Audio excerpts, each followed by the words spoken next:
এ মা জল বের কর, টেনে বের কর না। জল করতে দেবে? দেখো তো হাত দিয়ে খুলতে পারো কি? না না আগে জল দাও। এ মা দাঁড়া, বন্ধুরা দেখুন না এই কুকুরটা আমাকে দেখো। এত বদমাইশ, হাতটা দেখ ওইভাবে। দাদা খোলে দেখার চেষ্টা করো না। আরে আরে উপর দিকে তোল না, দেখছো তো এটা এখানটা তো বড়। আরে জলটাকে দিতে জল দিয়ে কি হবে? তোল উপর দিকে তোল। দেখছো দেখছো দেখছো?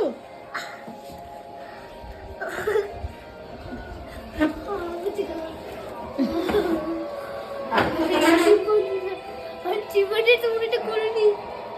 এখন মনে হয় আমার চুলগুলো হেঁটে গেছে। ইস, খেতে খেতে হাতটাকে চেয়ারের ভেতর ঢুকিয়ে দিয়েছে, এই যে এই চেয়ারের ভেতরে ঢুকিয়ে দিয়েছে।